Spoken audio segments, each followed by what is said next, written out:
दोस्तों नमस्कार, कैसे हैं आप सभी। मैं मनदीप आपका सुकून एफएम चैनल पर हार्दिक स्वागत करता हूं। दोस्तों आज हम सुनने जा रहे हैं एपिसोड नंबर 76। आपका सीक्रेट घर जमाई के 76वें एपिसोड में हार्दिक स्वागत है। बस एक चीज कहना चाहूंगा दोस्तों, आजकल आप लोग लाइक बहुत कम करते हैं वीडियो को और शेयर तो बिल्कुल भी नहीं करते। तो प्लीज यार ऐसा मत किया करें, थोड़ी सी मेहनत का हमें भी फल दे दिया करें। तो एक लाइक और एक शेयर आज हर दोस्त जरूर से जरूर करेगा। चलिए ज्यादा देर न करते हुए शुरू करते हैं कहानी। समर अमित की कंपनी में पहुंच गया था। उसने निकिता को मार दिया था और वो लगातार अमित की तरफ बढ़ रहा था। अमित उसे पैसे का लालच दे रहा था, लेकिन समर को पैसे की कहाँ जरूरत थी। समर ने उसके पास आकर उसकी गर्दन पकड़ ली और गर्दन तोड़ दी। उसे एक तरफ फेंक दिया। उसके शरीर पर एक नजर डाली भी नहीं। 100 करोड़ की बात तो भले की दूर, 1000 करोड़ रुपए भी वो क्यों न देता। समर अमित को आज जिंदा नहीं छोड़ सकता था। उसके लिए उसके दुश्मन की सिर्फ एक बात थी, उसका अंत ही होना चाहिए था। अगर अमित को पता होता कि आज क्या होने वाला है, तो वो कभी भी निकिता का साथ न देता। समर के साथ कुछ भी गलत करने की कोशिश भी नहीं करता। दूसरे शब्दों में, अगर अमित ने समर को नाराज कर नहीं होता, तो निकिता की समर को मारने की मदद न की होती, तो आज वो बच जाता। उसके बाद समर ने भाटिया ग्रुप ऑफ इंडस्ट्रीज छोड़ दी और अपनी BMW लेकर अग्रवाल इंडस्ट्री की तरफ चल पड़ा। कुछ ही देर में वो अग्रवाल इंडस्ट्री पहुंच गया। सीधा सीओ के ऑफिस में गया। सीओ ऑफिस में आते ही उसने कियारा से पूछा, कियारा, क्या तुमने वो सभी न्यूट्रिशन सप्लीमेंट नष्ट करवा दिए? कियारा ने सिर हिलाया और कहा, हाँ हाँ, वो सभी खत्म हो चुके हैं। कियारा का चेहरा कुछ ज्यादा कमजोर लग रहा था, कुछ पीला पड़ गया था। जाहिर है पिछले कुछ घंटों में बहुत सी ऐसी घटनाएं हो गई थी जो परेशान कर रही थी।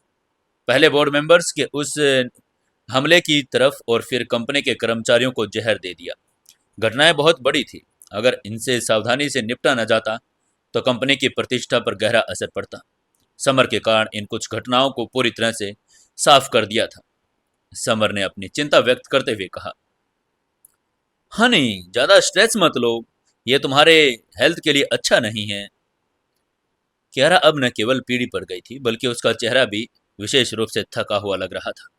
उसका मानसिक स्वास्थ्य भी संघर्ष कर रहा था।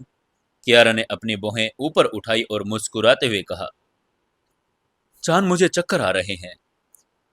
उसकी बात सुनते ही समर उसके पीछे गया। उसने मुस्कुराते हुए कहा, आओ आओ, मैं तुम्हें मसाज कर देता हूँ। उसने अपनी हथेलियां फैलाकर कियारा की गर्दन के एक्यूप्रेशर पॉइंट पर डाल दी। अपनी उंगलियों से मालिश करने लगा। ये एक्यूप्रेशर पॉइंट्स मानव शरीर के महत्वपूर्ण बिंदु है और रक्त संचरण को सही कम कर देते हैं। समर की मसाज तकनीक बहुत अच्छी भी थी। उसकी मसाज से सर्वाइकल में गर्मी पैदा हो रही थी, जिससे एक ज्यादा ऊर्जा भर गई थी जो गर्दन को गर्म कर रही थी। कियारा का पीला चेहरा धीरे धीरे गुलाबी हो गया। उसके शरीर की यह थकान धीरे धीरे गायब हो गई और उसका सिर अब चक्कर नहीं खा रहा था। कियारा का सुंदर चेहरा चमक उठा। उसने समर को अंगूठा दिखाते हुए कहा, वाह, आप मसाज बहुत अच्छी करते हैं। समर चालाकी से मुस्कुराया और उसकी हथेलियां इधर उधर घूमने लगी।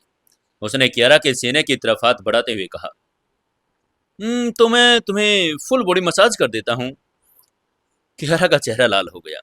उसने अपनी आंखें घुमाते हुए कहा, नहीं नहीं, ये दिन का समय है, हम अभी ऑफिस में हैं, यहाँ कोई भी किसी समय आ सकता है। समर ने अपनी आंखें घुमाई और देखा कि कियारा का क्या मतलब था। उसने एक चतुर मुस्कान के साथ कहा, तो क्या तुम्हारा मतलब ये कि दिन के दौरान नहीं कर सकते, लेकिन हम रात में तो कर सकते हैं ना? कियारा की पलकें झपक गई। वो अवाक रह गई। उसे समझ नहीं आ रहा था कि समर की बातों का क्या जवाब दे। समर की चतुराई से कियारा को देखा और उसने मुस्कुराते हुए कहा, ठीक है, मैं अभी सेल्स डिपार्टमेंट में जा रहा हूँ। मैं रात में तुम्हें फुल बॉडी मसाज दूंगा। ये कहते हुए मुड़कर ऑफिस से बाहर निकल गया। जैसे ही समर सेल्स डिपार्टमेंट में पहुंचा, प्राची ने उसे घबराकर अपनी तरफ खींच लिया और फुसफुसाते हुए कहा, समर, मैंने सुना है कि आज के न्यूट्रिशनल सप्लीमेंट में जहर था। क्या क्या तुम ठीक तो हो?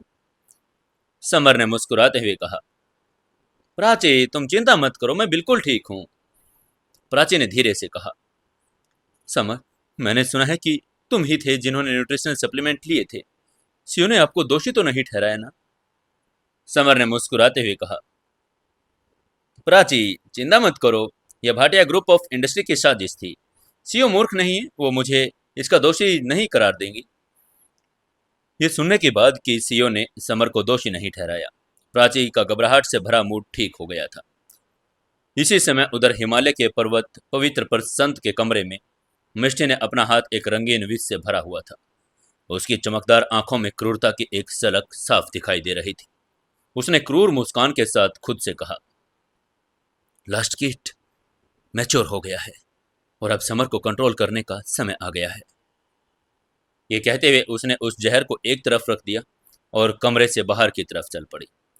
लस्ट गस्ट किट हमेशा जोड़े में आता था।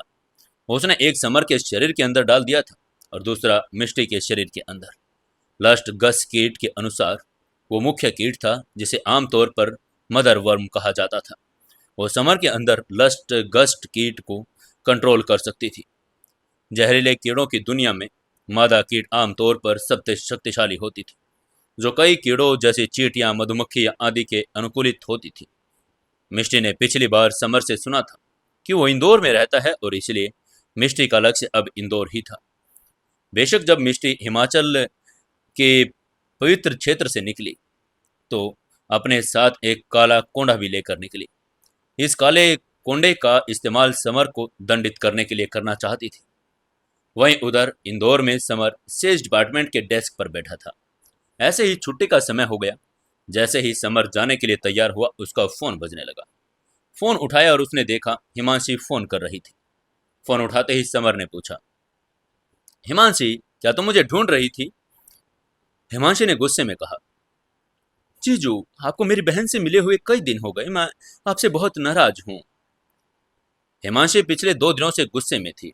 उसकी बहन प्रेग्नेंट होने के बावजूद भी पिछले कुछ दिनों में समर की वजह से वजन कम कर रही थी। समर बहुत खुश नहीं था, लेकिन वो क्या कर सकता था। हिमांशी आखिरकार पायल की बहन थी और उसे नाराज होने का हक था। समर ने फोन पर दिलासा देते हुए कहा, हिमांशी, मैं आज रात पायल से मिलने आऊंगा। उसका जवाब सुनने के बाद हिमांशी ने तुरंत संतुष्ट होकर फोन काट दिया। समर कंपनी से बाहर निकला, एक टैक्सी रोकी और सुपरमार्केट चला गया। वहां उसने पायल के लिए कुछ चीजें खरीदी। रविवार का दिन था और इसलिए सुपरमार्केट में बहुत सारे लोग थे। उस स्थान पर लोगों की भारी संख्या होने के कारण चोरों का मौका मिल गया। भीड़ में एक संदिग्ध सा दिखने वाला आदमी खड़ा था। उसकी नजर एक लड़के पर टिकी हुई थी। यह आदमी लगभग 20 साल का था और दुबला पतला सा, ज्यादा लंबा नहीं, सिर्फ 5 फीट का लंबा। भीड़ में से ज्यादा अलग भी नहीं दिख रहा था। उसकी उंगलियां पतली होने के कारण बहुत लंबी थी। उसकी उंगलियों के बीच एक जोड़ी चांदी जैसी सफेद चिमटी भी थी। अपनी चिमटे के साथ उसने उस लड़की की जेब की तरफ हाथ बढ़ाया जिसे वो घूर रहा था। बिजली की गति से उसने लड़की की जेब से फोन निकाला और अपनी जेब में रख लिया। पूरा प्रोसेस कुछ ही सेकंड में पूरा हो गया। लंबे बालों वाली लड़की को जरा भी एहसास नहीं हुआ कि वो अपने बगल में बैठी छोटे बालों वाली लड़की से बातचीत ही कर रही थी। समर ठीक समय पर पहुंच गया था। उसने उस लंबे बालों वाली लड़की को देखते हुए धीरे से कहा, अरे, ये क्या तन्वी है? उसने देखा कि जिस लंबे बालों वाली लड़की का फोन चोरी हुआ था वो तन्वी थी। क्योंकि वो तन्वी थी और इसलिए समर ने स्वाभाविक रूप से उसका फोन वापस दिलाने का फैसला कर लिया।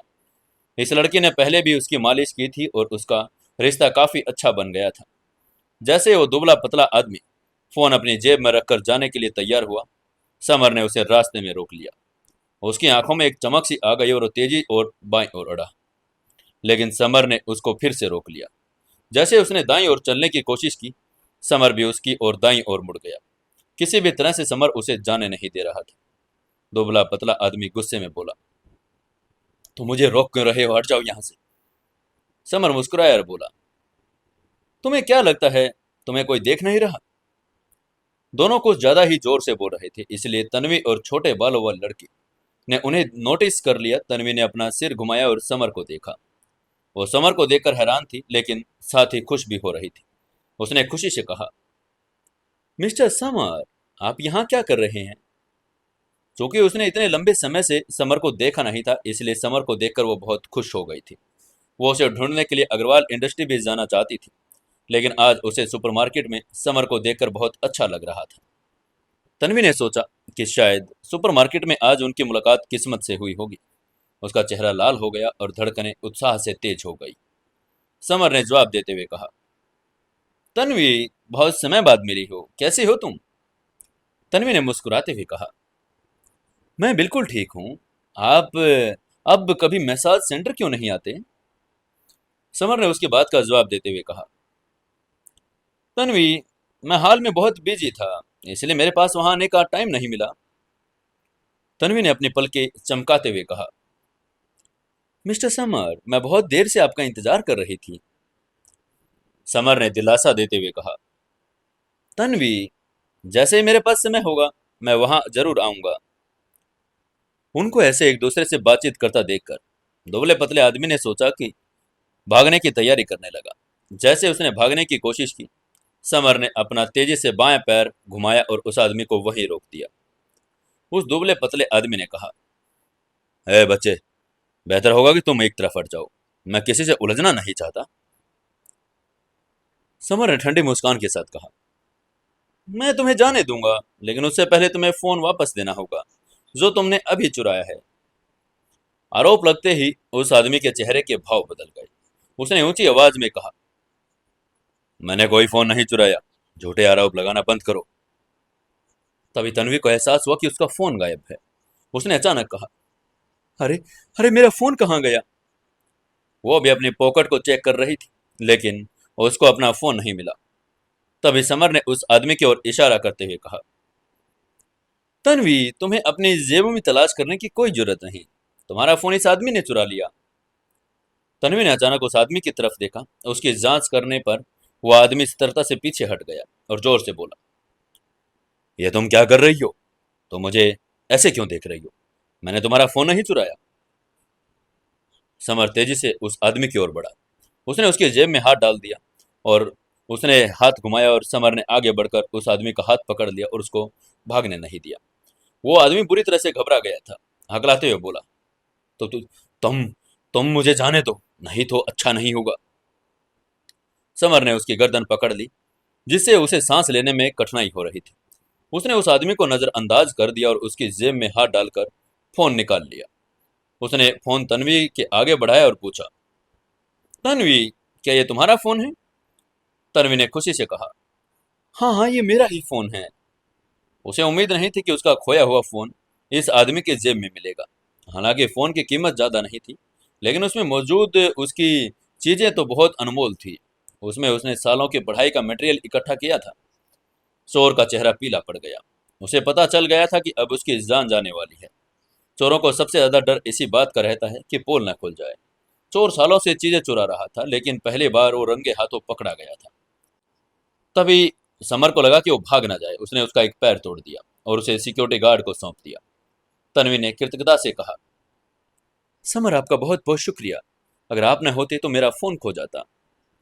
इस दौरान उसका चेहरा लाल हो गया था। समर ने मुस्कुराते हुए कहा, तन्वी, हम दोस्त हैं, बेशक मैं तुम्हारा मदद तो करूंगा ही, तुम्हें मुझे शुक्रिया अदा करने की कोई जरूरत नहीं। तन्वी ने मोहक भाव के साथ उसकी तरफ देखते हुए कहा, मिस्टर समर, क्या मैं आपसे एक एहसान मांग सकती हूँ? समर ने मुस्कुराते हुए कहा, तन्वी, मेरे साथ इतना फॉर्मल होने की जरूरत नहीं, तुम्हें जो भी चाहिए पूछ लो सीधा। तन्वी ने कहा, क्या आप कल मुझसे मिलने मेरी यूनिवर्सिटी आ सकते हैं? समर ने सिर हिलाकर जवाब दिया, हाँ जरूर, मैं कल तुमसे मिलने जरूर आऊंगा। संतोषजनक जवाब मिलने के बाद तन्वी खुशी से मुस्कुराई और उसने समर को बाय कहा। जहां तक तन्वी के बगल में बैठी छोटे बालों वाली लड़की की बात है, उसने समर को उत्सुकता से देखा। उसे यह नहीं पता था कि तन्वी समर को इतनी इंपॉर्टेंस क्यों दे रही है। उसकी यूनिवर्सिटी में तन्वी के पीछे बहुत से लड़के पड़े रहते थे, लेकिन वो हमेशा से बहुत ठंडी और गुमसुम सी रहती थी। लेकिन अब जब तन्वी ने उस आदमी से बातें की, तो उस लड़की को बड़ा अजीब सा लग रहा था। अलविदा कहने के बाद समर पायल के लिए गिफ्ट खरीदने चला गया। वो बाजार में टहलता जा रहा था और उसने आखिरकार एक ब्यूटी प्रोडक्ट्स का एक डिब्बा लिया। ब्यूटी प्रोडक्ट लड़कियों को बहुत पसंद होते हैं। इसके साथ ही उसने एक न्यूट्रिशनल सप्लीमेंट भी खरीदा, क्योंकि ये कई फायदे देता था, जैसे कि अविश्वसनीय रूप से स्वास्थ्यवर्धक और त्वचा के लिए अच्छा था। ज़्यादातर लड़कियां इस न्यूट्रिशनल सप्लीमेंट को बहुत खरीदती थी और अलग अलग क्वालिटी में ये उपलब्ध भी था। समर पायल के लिए इसे खरीद रहा था। जाहिर है उसे सस्ते सामान की तलाश नहीं थी। उसने सीधे सबसे अच्छे क्वालिटी का न्यूट्रिशनल सप्लीमेंट खरीद लिया। इसी समय उधर निपानिया पैलेस के विला नंबर 14 में पायल ने बोहें चढ़ाकर हिमांशी से पूछा, हिमांशी, क्या तुमने आज समर को फोन किया था? उसने अनजाने में हिमांशी का फोन देखा था और उसे पता चला कि हिमांशी ने आधे घंटे पहले समर को फोन किया था। हिमांशी ने अपनी नाराजगी जाहिर करते हुए कहा, दीदी, मैंने जीजू से कहा है कि वो आपसे मिलने के लिए आए। इतने दिन हो गए लेकिन वो आदमी आपसे मिलने नहीं आया। पायल ने आं भरते हुए कहा, हिमांशी, समर की शादी हो चुकी है और वो अपने परिवार के साथ बिजी है और उनकी देखभाल भी तो करनी होती है, साथ ही उसकी जॉब भी है। क्या तुम इस बात को समझ नहीं सकती? हिमांशी ने हाँ में सिर हिलाते हुए कहा, दीदी, मैं सब कुछ समझती हूँ, लेकिन आप भी तो उसकी पत्नी हैं और आपके पास उसका बच्चा भी है। पायल ने धीरे से कहा, हिमांशी, मैंने तुम्हें कितनी बार कहा है, बच्चे के बारे में बात मत किया करो। क्या तुम भूल जाती हो? हिमांशी ने अपनी चिंता व्यक्त करते हुए कहा, ठीक है, मैं इस बारे में और बात नहीं करूंगी, लेकिन दीदी, क्या आपने सोचा है कि अगर बच्चा बिना पिता के पैदा हो गया तो आप लोगों को क्या बताएंगे? बच्चे का पिता कौन है? कैसे मुंह दिखाएंगे लोगों को? हिमांशु के शब्दों ने पायल को अवाक कर दिया था। उसे समझ नहीं आ रहा था कि क्या जवाब दे। उसकी बहन सही कह रही थी। वो कुछ महीनों से प्रेग्नेंट थी और अगर उसने समर को इसके बारे में नहीं बताया, उसने बच्चे को जन्म दे दिया, तो वो लोगों से क्या कहेगी? बच्चे का पिता आखिर है कौन? पायल ने उसे एक बार फिर याद दिलाते हुए कहा, हिमांशी, मुझे पता है तुम मेरे भले के बारे में सोच रही हो, लेकिन बच्चे का मामला समर के सामने उठाने की जरूरत नहीं। उसे इसके बारे में पता नहीं चलना चाहिए। हिमांशी अपनी बहन के लिए चिंतित थी, इसलिए उसने एक बार फिर अपनी चिंता जाहिर की। अनाथ बच्चे का मामला बहुत बड़ा होता है। अगर दुनिया के सामने ये बात उजागर हो जाए तो इसके दुर्भाग्यपूर्ण परिणाम हो सकते हैं। तभी ट्रिंग ट्रिंग ट्रिंग ट्रिंग, अचानक घर की घंटी बजी। बातचीत में रुकावट पड़ गई। घंटे सुनते ही हिमांशी ने कहा, हाँ, जीजू ही होंगे, जाकर दरवाजा खोलती हूँ। हिमांशी ने दरवाजा खोला और उसने अनुमान लगा लिया था कि समर दरवाजे पर आ गया होगा। उसके हाथों में एक न्यूट्रिशनल सप्लीमेंट और ब्यूटी प्रोडक्ट्स का डिब्बा भी था। समर को देखते ही हिमांशी के चेहरे पर मुस्कान आ गई। उसने मुस्कुराते हुए कहा, जीजू, आप आ गए। समर ने मजाक में कहा, मैं न आने की हिम्मत कैसे कर सकता था? अगर मैं नहीं आता तो तुम नाराज हो जाती और मुझे डांटती। समर की बात सुनकर हिमांशी का चेहरा लाल हो गया। उसे शर्म आ रही थी। तभी समर ने उसका लाल चेहरा देखते हुए कहा, मैं तुम्हें ये बता देता हूँ हिमांशी, तुम्हें इतना आक्रामक नहीं होना चाहिए, वरना तुम्हारे लिए लड़का ढूंढना मुश्किल हो जाएगा। हिमांशी ने गुस्से में कहा, मुझे बॉयफ्रेंड मिले या ना मिले, ये आपका काम नहीं है। समर ने जब देखा कि हिमांशी गुस्से में हो गई है तो उसके चेहरे पर एक गहरी मुस्कान आ गई।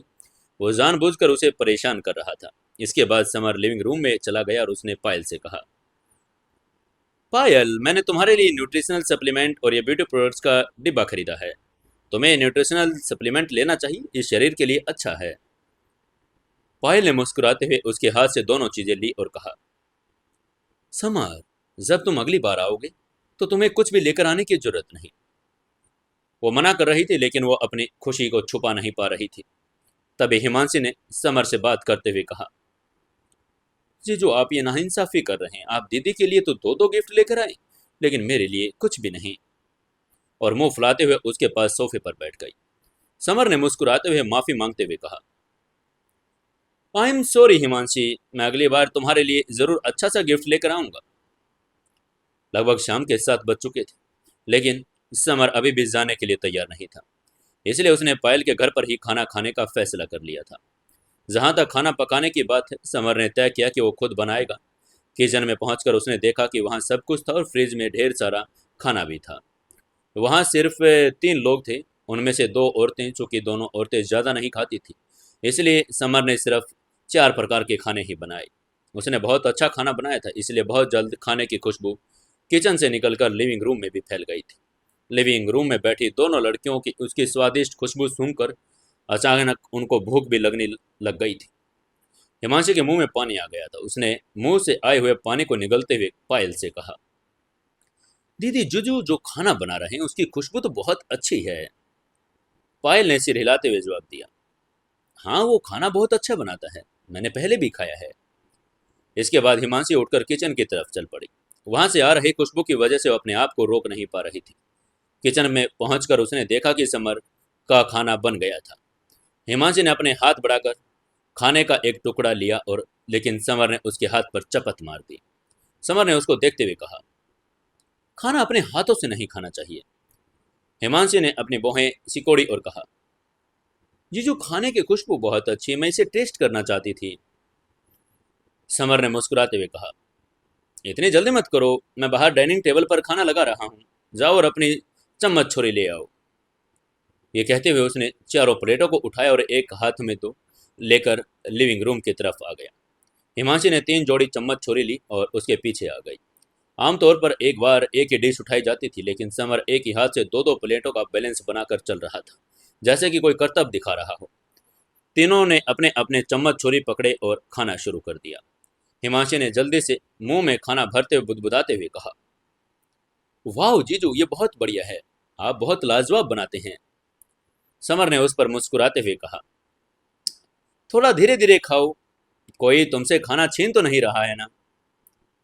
हिमांशी ने उनकी सलाह नहीं मानी और तेजी से खाना जारी रखा। उसके बगल में पायल बैठी थी, जो लड़कियां जैसे अंदाज में खाना खा रही थी, लेकिन खाना उठाने की उसकी तेज गति जो रोज की तरह ज्यादा तेज थी। खाना इतना टेस्टी था कि वो खुद को रोक भी नहीं पा रही थी। तीनों ने कुछ ही देर में खाना खत्म कर दिया। खाना खत्म करने के बाद समर विला नंबर 13 की तरफ चल पड़ा। दोनों विला बहुत आसपास थे, इसलिए वो जल्दी ही घर पहुंच गया। जब वह पहुंचा तो लिविंग रूम की लाइटें अभी भी जल रही थी। कियारा और अलिश्का दोनों लिविंग रूम में बैठकर उसका इंतजार कर रहे थे। अलिश्का ने खड़े होकर समर से पूछा, समर, तुम खाना खा के आए हो या फिर खाओगे? समर ने सिर हिलाते हुए कहा, मैं खाना खा चुका हूं। उसकी प्रतिक्रिया सुनकर अलिश्का किचन की ओर चली गई। वो और कियारा समर के वापस आने का इंतजार कर रहे थे, ताकि समर के साथ खाना खा सके। लेकिन अब जब समर ने उन्हें कह दिया कि वो तो खा चुका है, तो वो सिर्फ अपने और कियारा के लिए खाना गर्म करने के लिए किचन में चली गई। खाने के बाद अलिश्का ने डाइनिंग टेबल साफ किया और कियारा समर के पास बैठ गई। तभी समर ने कियारा से कहा, हनी, आज तुम ज्यादा खुश नहीं हो, क्या बात है? कियारा ने थोड़ा भौहें चढ़ाते हुए कहा, फिर मुझे खबर मिली है कि हमारी कंपनी और डायमंड इंडस्ट्री के बीच जो प्रोजेक्ट चल रहा है, उसमें मुझे कोई प्रॉब्लम लग रही है। उसकी बात सुनकर समर ने अपनी भौहें सिकोड़ दी। मन ही मन सोचा, डायमंड इंडस्ट्री के साथ कोई समस्या? उसके चेहरे पर उलझन के भाव थे। डायमंड इंडस्ट्री का सीईओ ध्वनि अरोड़ा थी और जो समर की दोस्त थी। उसे समझ नहीं आ रहा था कि समस्या कैसे आ सकती है, इसलिए समर ने उससे पूछा, हनी, मुझे डिटेल में बताओ, क्या बात है? कियारा ने उसकी बात का जवाब देते हुए कहा, मुझे यकीन नहीं हो रहा, डायमंड इंडस्ट्री में आज इतने लोगों को भेजकर हमें बताया है कि हमारे साथ कॉन्ट्रैक्ट समाप्त करना चाहते हैं। डायमंड इंडस्ट्री और अग्रवाल इंडस्ट्री के बीच कॉन्ट्रैक्ट पर ध्वनि अरोड़ा और समर ने साइन किए थे। अब जब डायमंड इंडस्ट्री कॉन्ट्रैक्ट समाप्त कर रही थी, तो कियारा नाराज हो चुकी थी। समर ने उससे पूछा, क्या तुमने ध्वनि अरोड़ा को फोन किया था? उसने क्या कहा? उसने सोचा नहीं था कि ध्वनि ऐसा कुछ कहेगी। हालांकि वे लंबे समय से एक दूसरे को जानते नहीं थे, फिर भी उसे नहीं लगता था कि ध्वनि उस तरह की इंसान होगी। कियारा ने निराश होकर जवाब देते हुए कहा, मैंने उसको बहुत कॉल करने की कोशिश की, लेकिन उसने फोन नहीं उठाया। शायद उसने नंबर बदल लिया है। समर ने हैरान होते हुए कहा, क्या नंबर बदल लिया? ये सोचते हुए उसने अपना फोन निकाला, ध्वनि को फोन मिलाया। फोन पर पता चला कि जिस नंबर से वो कॉल कर रहा था, वो अब इस्तेमाल में नहीं है। समर ने अपनी भौहें सिकोड़ ली और उसे कुछ समझ नहीं आ रहा था। अगर उसने नंबर बदला भी होता तो आमतौर पर वो सूचित कर दिया जाता, लेकिन चूंकि उसे कुछ सूचित नहीं किया गया था, इसलिए उसे ये थोड़ा अजीब लग रहा था। समर ने कियारा से सवाल पूछना जारी रखते हुए कहा, डायमंड इंडस्ट्री के लोग फिर कब आएंगे, क्या कहा उन्होंने? कियारा ने उसकी बात का जवाब देते हुए कहा, वो लोग बोल रहे थे कि कुछ ही दिन में आएंगे और कंपनी में अपने रिप्रेजेंटेटिव भेजेंगे। समर ने सिर हिलाते हुए कहा, ठीक है, मैं उनके रिप्रेजेंटेटिव से मिलकर देखूंगा क्या हो रहा है, तुम चिंता मत करो, मैं सब कुछ देख लूंगा। कियारा ने मुस्कुराकर जवाब देते हुए कहा, थैंक यू, अब आप ही इस कॉन्ट्रैक्ट को हैंडल करेंगे। उसे समर पर पूरा भरोसा था। उसने कंपनी के अंदर कई बड़े बड़े विवादों को सुलझाने में मदद कर ली थी। दोनों ने थोड़ी देर और बातें की और फिर सोने चले गए। हालांकि वे एक बिस्तर पर सोते थे, लेकिन फिर भी दोनों अपनी लिमिट्स का ध्यान रखते थे। उसने तय किया था कि वो आखिरी स्टेप तक पहुंचने के लिए 1 महीना और इंतजार करेंगे। अगली सुबह जैसे ही सूरज उगा वो दोनों उठ गए। दोनों जल्दी सुबह उठ गए थे, ज़्यादा देर तक नहीं सोते थे, और नाश्ता करने के बाद दोनों अलग अलग गए। कियारा ऑफिस की तरफ चली गई, समर मेडिकल यूनिवर्सिटी की तरफ चला गया था। उसने तन्वी से वादा किया था कि वो उससे मिलने के लिए आएगा। मेडिकल यूनिवर्सिटी पहुंचते ही समर ने सबसे पहले तन्वी को कॉल करके बुलाया और एंट्री गेट पर खड़े रहकर तन्वी का इंतजार करने लगा। फोन सुनते ही तन्वी समर का स्वागत करने के लिए एंट्री गेट की तरफ आई। आज वो बहुत खूबसूरत लग रही थी। उसका चेहरा बर्फ जैसा सफेद, त्वचा सीधी नाक और बहुत आकर्षक लग रहा था। उसने गुलाबी रंग की ड्रेस पहनी थी, जो उसकी पतली कमर और आकर्षक फिगर को और भी निखार रही थी। तन्वी यूनिवर्सिटी की फूल थी। यूनिवर्सिटी के सभी लड़के की नज़र उसकी सुंदरता पर थी। वो यूनिवर्सिटी में बहुत ज़्यादा जानी मानी भी थी। उनकी तरफ देख रहे लोगों की आंखों में अविश्वास के भाव थे। तन्वी का मुस्कुराया हुआ दुर्लभ सा चेहरा, उसकी मुस्कान बहुत खूबसूरत थी। तन्वी ने न सिर्फ अपनी खूबसूरती के लिए जानी जाती थी, बल्कि बहुत ठंडी और गुस्सैल भी थी। वो ज़्यादा लोगों से बात भी नहीं करती थी। बहुत कम लोग तो उसे मुस्कुराता हुआ आज तक देख भी नहीं पाए थे।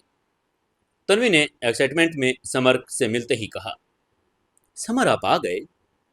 समर ने उसकी तारीफ करते हुए कहा, तन्वी तुम आज बहुत खूबसूरत लग रही हो। तन्वी का चेहरा उसकी तारीफ सुनते ही लाल हो गया। आमतौर पर वो लोगों की तारीफों पर कोई रिएक्शन नहीं देती थी, लेकिन समर की एक तारीफ ने उसे सचमुच में खुश कर दिया था। तन्वी ने शर्माते हुए कहा, समर आइए, मैं आपको यूनिवर्सिटी दिखाती हूँ। उसका चेहरा अभी भी लाल था। समर ने सिर हिलाया और तन्वी के पीछे पीछे यूनिवर्सिटी के ग्राउंड की ओर चल पड़ा। यूनिवर्सिटी के ग्राउंड में ढेर सारे पेड़ थे। दोनों तरफ पेड़ों से भरा एक रास्ता भी था। चीड़ के पेड़ों की इतनी संख्या के कारण सर्दियों में भी स्कूल का मैदान हरा भरा और सुंदर लग रहा था। समर और तन्वी मेडिकल यूनिवर्सिटी के ग्राउंड में टहल रहे थे। चलते चलते उनके हाथ एक दूसरे को छू रहे थे। तन्वी को पहचानने वाले सभी स्टूडेंट्स के चेहरे पर आश्चर्य के भाव थे। आश्चर्य के अलावा कुछ चेहरों पर थोड़ी जलन भी आ रही थी। स्टूडेंट इस अनजान से लड़के से जलन महसूस कर रहे थे, जो इतना भाग्यशाली था कि उनकी सुंदरता की देवी उसके साथ चल रही थी।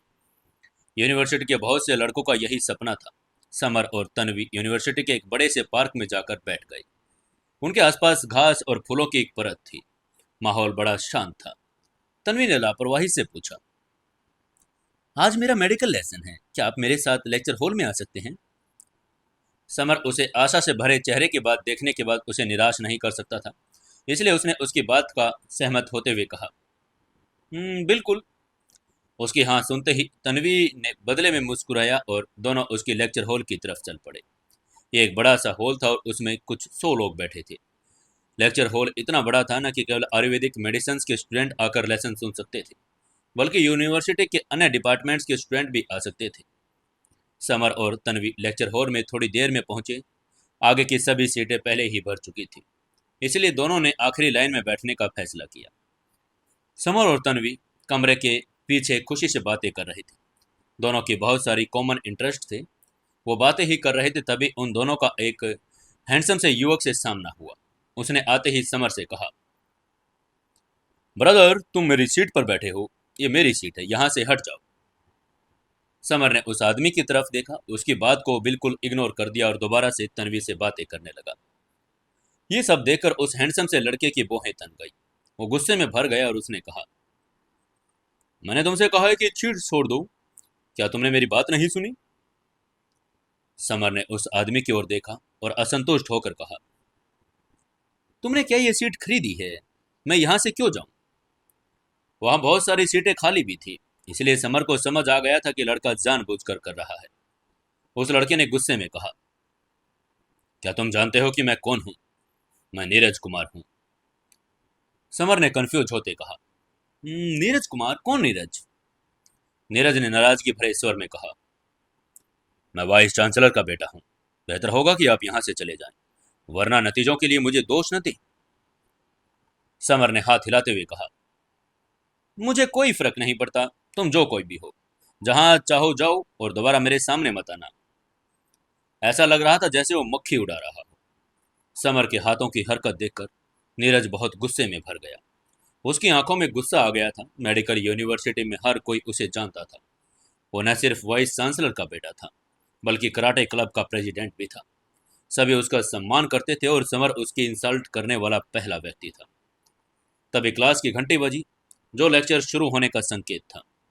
घंटी बजते ही बर्फ जैसी त्वचा और आंखें कालों वाली खूबसूरत महिला लेक्चर हॉल के अंदर आई। उसने सफेद डॉक्टर कोट पहना था, उसके फिगर को और भी अधिक अट्रैक्टिव बना रहा था। सबकी आंखें गर्म हो गई क्योंकि वो औरत बहुत खूबसूरत थी। उसकी खूबसूरती में तन्वी जैसा मासूमियत रहा था। वो मैच्योर थी। तभी नीरज ने समर को क्रूरता से घूरते हुए कहा, कमीने, तुम भाग्यशाली हो जो मेरे हाथों से बच गई, क्योंकि लेक्चर शुरू हो गया। एक बार लेक्चर खत्म होने दो, तब मैं तुम्हारा हिसाब किताब करता हूँ। ये कहते वो वहां से चला गया। समर ने उसकी धमकी को बिल्कुल इग्नोर कर दिया था। मंच पर खड़ी महिला की तरफ देखने लगा। उस महिला को देखते ही समर की आंखों में चमक आ गई।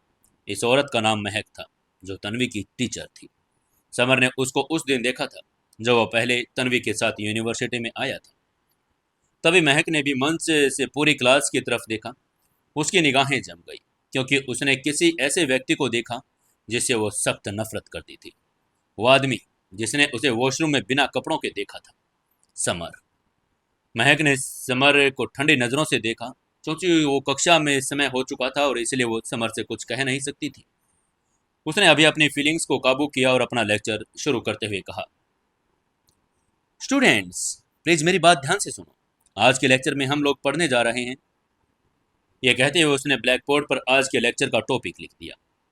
टॉपिक का नाम लिखने के बाद महक ने समर की तरफ इशारा किया और मुस्कुराकर कहा, ए स्टूडेंट, प्लीज मुझे इफेड्रा काढ़े का फॉर्मूला बताओ। तभी सब लोग समर को मजाक भरी नजरों से देखने लगे। उन्हें पता था कि उनकी टीचर उसे परेशान करने की कोशिश कर रही है। ऐसा इसलिए था क्योंकि जब भी किसी को परेशान करना चाहती थी तो वो उस स्टूडेंट से ऐसी ही बातें पूछती थी, पहले जो नहीं सिखाई गई हो। इससे पहले समर उसकी बात का कोई जवाब देता, तन्वी ने हिम्मत जुटाते हुए बीच में कहा, मैम, मुझे नहीं लगता कि आप ये सही कर रही हैं। आपने हमें इसके बारे में कुछ सिखाया भी नहीं, फिर आप हमसे इससे उम्मीद कैसे कर सकती हैं हम इसका जवाब दें। तन्वी को समर के पक्ष में बोलता देखकर महक हैरान रह गई। यहाँ तक कि उसको पता था तन्वी एक अच्छी स्टूडेंट थी, जो सभी लड़कों को इग्नोर करती थी और सिर्फ अपनी स्टडी पर ध्यान देती थी। इसलिए उसको हैरानी हो रही थी कि आज ऐसा क्या हो गया कि एक लड़के की वजह से तन्वी उसके खिलाफ खड़ी होने को तैयार थी। महक ने उसकी तरफ देखा और स्पष्ट रूप से कहा, तन्वी, मैंने आपके बगल वाले स्टूडेंट से पूछा है, आपसे नहीं। उसकी बात सुनकर हालांकि तन्वी अभी भी कुछ कहना चाहती थी, उसे समर ने रोक दिया और अपनी जगह से खड़े होकर कहा, टीचर, अगर मैंने आपके सवाल का जवाब दे दिया तो क्या आप मुझे अवार्ड देंगी। महक ने हैरान होते हुए पूछा, आप किस तरह का अवार्ड चाहते हैं। समर ने कहा, मुझे बस एक छोटा सा अवार्ड चाहिए। मैं बस आपको एक किस करना चाहता हूँ। वो जानता था कि महक जानबूझकर दुश्मनी निकाल रही है, इसलिए उसने ये मांग रख ली। समर उसे सबक सिखाने की कोशिश कर रहा था। समर की बात सुनकर वो बहुत नाराज हो गई। उसके इतने सालों के टीचिंग करियर में पहली बार था जब किसी स्टूडेंट ने उससे कहा कि वो उसे किस करना चाहता है, और ये पहली बार था ऐसा करने वाला वो एकमात्र लड़का समर ही था। महक ने ठंडे स्वर में कहा, आप कौन है और किस डिपार्टमेंट के स्टूडेंट हैं। उसका स्वर गुस्से से भर गया था। महक यूनिवर्सिटी की सबसे खूबसूरत लेक्चरर थी, इसलिए स्वाभाविक रूप से बहुत से लोग उसकी क्लास में आते थे, लेकिन उसने समर को कभी पहले देखा भी नहीं था, सिवाय उस समय के जब वो उसे वॉशरूम में मिली थी। समर ने मुस्कुराते हुए कहा, मेरा नाम समर है, लेकिन मुझे आपको ये बताने की जरूरत नहीं मैं किस डिपार्टमेंट से हूँ। एक ही वाक्य में उसने महक को शब्दों से परे कर दिया। महक ने समर को गुस्से भरी नजरों से देखते हुए कहा, मैं तुम्हें एक आखिरी मौका देती हूँ, मुझे ये फॉर्मूला बताओ, नहीं तो अभी के अभी मेरी क्लास से बाहर निकल जाओ। महक की बात सुनकर तन्वी ने फुसफुसाते हुए समर से कहा, समर, अगर आपको नहीं पता तो हम क्लास से बाहर चले जाते हैं। समर मुस्कुराया और हाथ हिलाकर उसे चिंता न करने का इशारा किया, और उसने महक से कहा, टीचर, अगर आप मुझे एक बार किस करने देंगी तो मैं आपको फॉर्मूला बता दूंगा। महक उसकी बातों से बुरी तरह चिढ़ गई थी। इसलिए उसने चिढ़ते हुए कहा, ठीक है, अगर तुम मुझे सही जवाब दोगे तो मैं तुम्हें एक किस दूंगी। अगर सही जवाब नहीं दे पाई तो चुपचाप यहां से चले जाना, और अगर तुमने गलत जवाब दिया तो मैं तुम्हें इस यूनिवर्सिटी से निकलवा दूंगी। समर ने मुस्कुराते हुए कहा, इफेड्रा काढ़े में कैसिया, बादाम और मुलेठे का उपयोग किया जाता है। इसके 4 काढ़े हैं। ऐसे ही उसने आसानी से पूरा फॉर्मूला लिमिटेड तरीके से बता दिया, यहाँ तक कि उपयोग के बारे में भी बता दिया। उसकी बात सुनकर महक हैरान रह गई। उसने सोचा भी नहीं था कि समर को इसका जवाब पता होगा, लेकिन उसे पता था कि उसने कभी इस फॉर्मूले के बारे में पढ़ाया नहीं। महक के रिएक्शन से सभी को पता चल गया समर ने सही जवाब दिया, इसलिए वो सभी बहुत ज्यादा हैरान हो गए थे। समर ने भी उसके चेहरे के भावों को नोट कर लिया। उसने मुस्कुराते हुए कहा, टीचर महक, मैंने सही जवाब दे दिया है, प्लीज अब अपना पूरा वादा कर दीजिए। समर की बात सुनकर महक का चेहरा लाल हो गया। वो यूनिवर्सिटी के अंदर लेक्चर हॉल में थे और ये यूनिवर्सिटी के एक प्रतिष्ठित लेक्चरर थी। अगर ये बात पूरी यूनिवर्सिटी में फैल जाती तो उसकी प्रतिष्ठा के लिए अच्छा नहीं होता, लेकिन अगर वो अपना वादा पूरा न करती तो भी उसकी प्रतिष्ठा को नुकसान तो पहुंचता। तभी कुछ स्टूडेंट्स चिल्लाने लगे, चुम्मा चुम्मा चुम्मा, एक चुम्मा मुझको उधार दे दे, बदले में यूपी बिहार ले ले। तभी बाकी बचे हुए स्टूडेंट्स भी गाना गाने लगे। सभी स्टूडेंट्स महक को चिढ़ाने लगे थे। महक कई स्टूडेंट्स की क्रश थी, भले ही वो उसे ना पा सके, इसका मतलब ये नहीं था कि दूसरे नहीं पा सकते। वहीं समर मंच की तरफ चला गया। उसने मुस्कुराते हुए कहा, मिस होटी, तुम शर्त हार गई हो, इसलिए इधर आओ और मुझे किस करो। महक का चेहरा लाल हो गया था। उसने समर को घूर कर देखा। उसे उम्मीद नहीं थी कि वो वापस चला जाएगा, लेकिन समर ने कुछ नहीं कहा। उसने उसकी कमर पकड़ी और उसके होठों पर होठ रख दिए। महक की आंखें चौड़ी हो गई। उसे लगा जैसे वो कोई सपना देख रही हो। समर ने उसे सभी स्टूडेंट्स के सामने किस कर लिया था। वहीं सभी स्टूडेंट्स भी हैरान थे। उन्हें नहीं लगा था कि समर सचमुच में ही किस कर लेगा। तभी समर ने मुस्कुराते हुए अपने होठ हटाए और कहा, तुम्हारे होठ बड़े स्वीट हैं, मैं इसे 5 स्टार रेटिंग दूंगा। 7 स्टार, और इसलिए नहीं ताकि तुम्हें ज्यादा अहंकार न हो। यह कहते हुए मुस्कुराते हुए चला गया। महक ने गुस्सा करना चाहा, लेकिन समर पलट कर चला गया था। जो लोग समर से दुश्मनी रखते थे, समर उन्हें हमेशा ऐसा ही सबक सिखाता था। तभी तन्वी ने अपना मुंह बनाते हुए समर से कहा, समर, आप टीचर को किस कैसे कर सकते हैं। समर ने मुस्कुराते हुए कहा, ओ तन्वी, ये मेरी गलती नहीं थी। उसने मेरी तरफ देखा और मुझे वहां से जाने को कहा। स्वाभाविक रूप से मुझे उसे सबक तो सिखाना था। तन्वी ने सिर हिलाया। वो भी जानती थी कि उसकी टीचर ने हद पार कर दी थी, समर को गुस्सा दिला दिया था, इसीलिए उसने सबके सामने उसे ऐसा करने को कहा। वहीं महक बहुत गुस्से में थी। उसने कई बार समर को जानलेवा नजरों से देखा।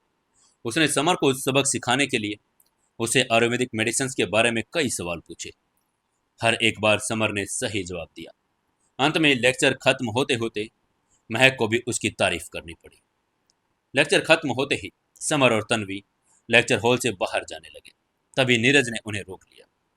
नीरज ने अपना सिर खुजाते हुए कहा, तन्वी, क्या तुमने उस बारे में सोचा जो मैंने तुमसे पिछली बार कहा था। तन्वी ने अपनी भौहें तानते हुए कहा, नीरज, मैंने तुम्हें पहले ही बता दिया था, मैं तुम्हें पसंद नहीं करती, मैं तुम्हारी गर्लफ्रेंड नहीं बनूंगी। तन्वी के इनकार करने के बाद नीरज ने हार नहीं मानी। उसने दोबारा कोशिश की और कहा, तन्वी, मेरे पिता वाइस चांसलर हैं, मेरी माँ आयुर्वेदिक मेडिसिन एसोसिएशन की मेंबर है। अगर तुम मेरी गर्लफ्रेंड बनने को तैयार हो जाओ तो मैं तुम्हें हॉस्पिटल में नौकरी दिलवा सकता हूँ। उस जमाने के डॉक्टर बहुत अमीर थे, लेकिन उस जमाने में वहां पहुंचना बेहद मुश्किल था। इसके लिए न सिर्फ स्किल्ड होना जरूरी था, बल्कि एक बैकग्राउंड भी मजबूत होना जरूरी था। नीरज ने तन्वी के बारे में पहले ही खोजबीन कर ली थी।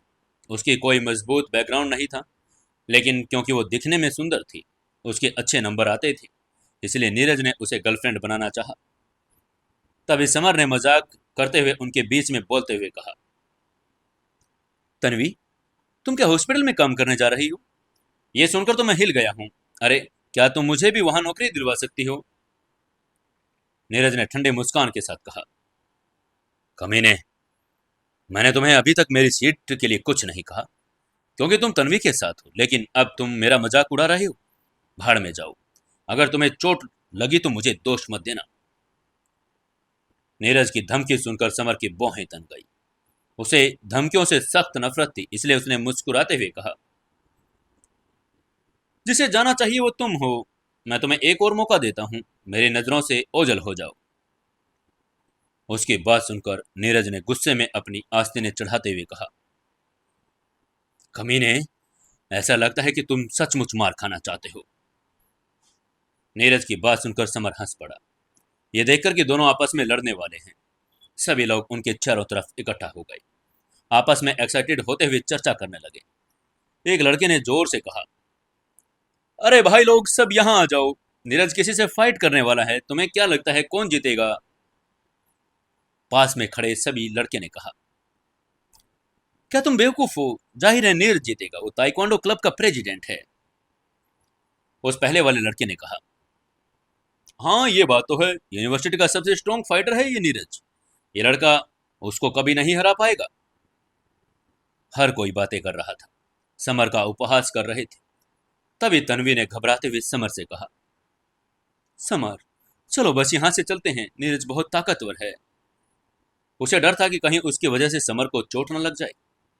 समर ने उसका हाथ छुआ, पलके झपकते हुए कहा, चिंता मत करो तन्वी, ये मेरे सामने चींटी से ज्यादा कुछ भी नहीं।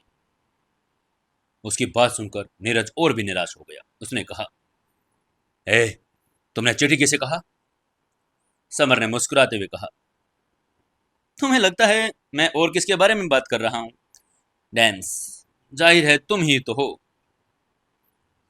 उसकी बात सुनकर नीरज का चेहरा और लाल हो गया। जिंदगी में पहली बार किसी ने उसे डैम्स कहा था। नीरज अचानक हिलकर समर के सामने आ गया। उसने अपना दाहिना पैर उठाया, अचानक बिजली की स्पीड से समर की पिंडली पर किक मारने के लिए आगे बढ़ गया।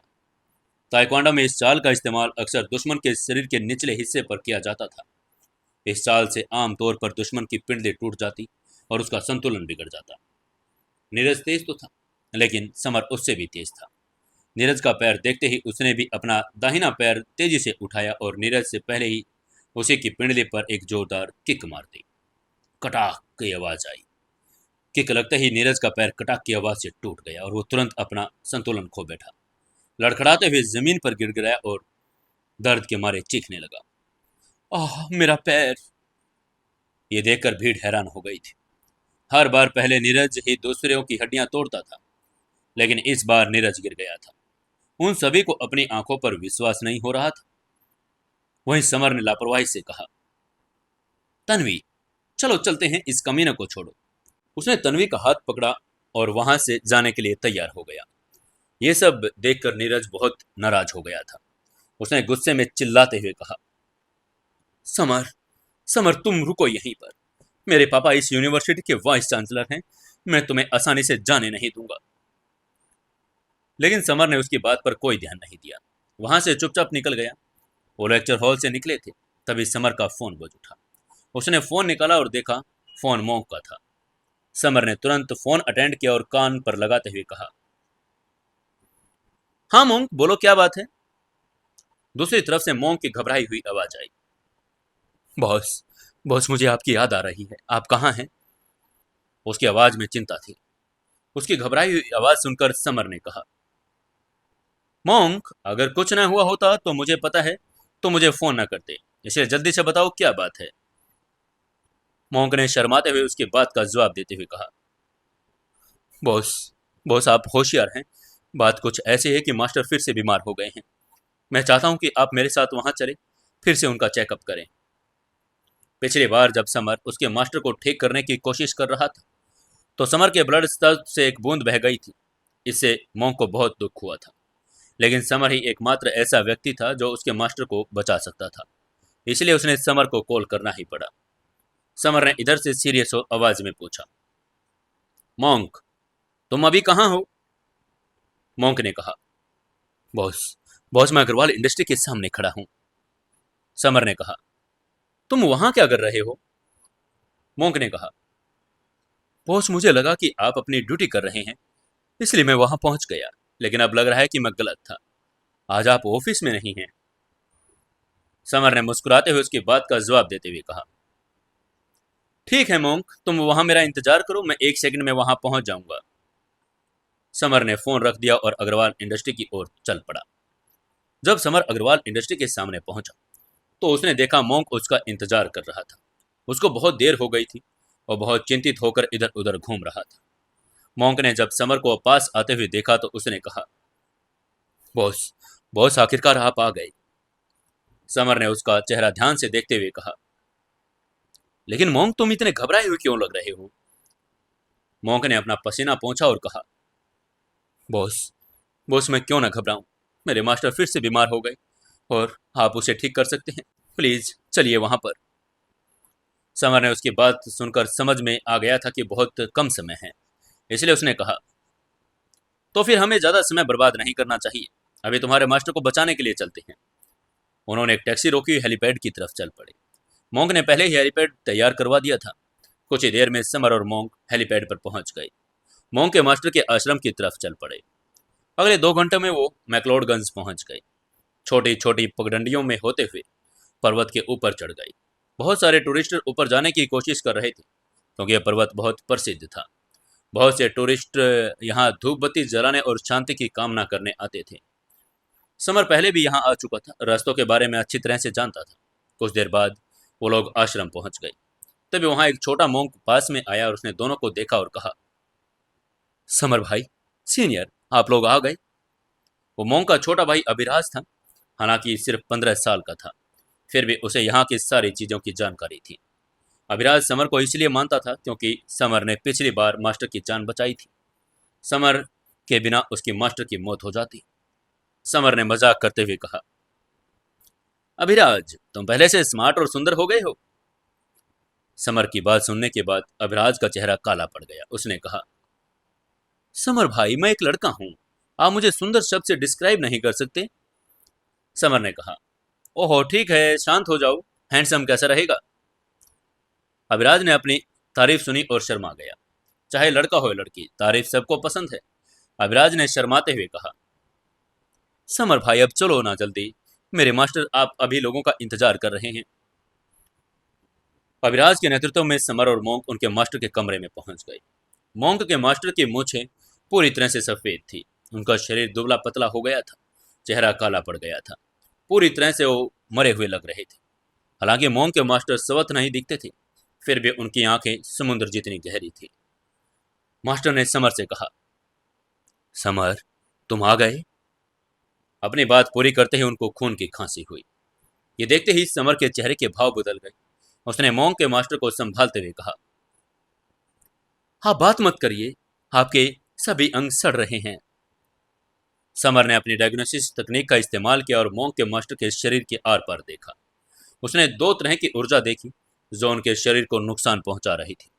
समर ने धीरे से कहा, हिलिएगा मत, मैं आपको ठीक करने के लिए एक्यूपेंचर का उपयोग करना चाहता हूं।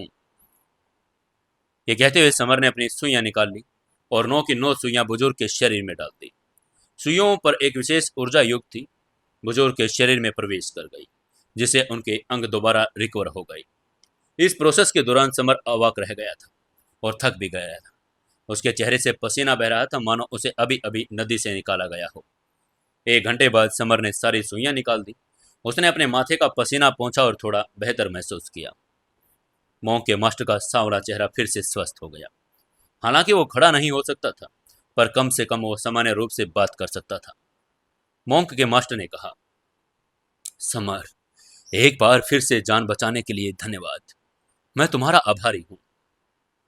वो जानते थे कि यदि समर न होता तो अभी अभी उनकी मौत हो जाती।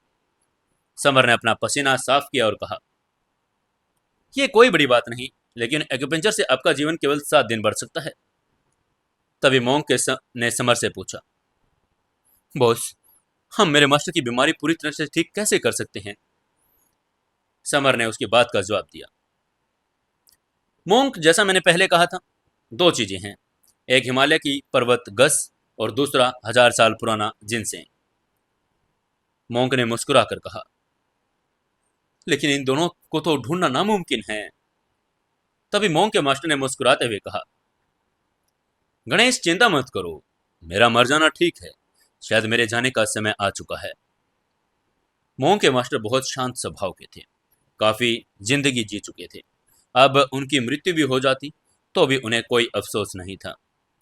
उनकी बात सुनकर समर ने मुस्कुराते हुए कहा, मास्टर, मैं आपके लिए हिमालय का पर्वत गस और जिनसेंग खोजने की पूरी कोशिश करूंगा।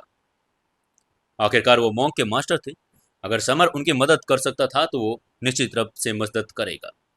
तभी मोंक के मास्टर ने समर को ध्यान से देखते हुए कहा, समर, समर एक मिनट।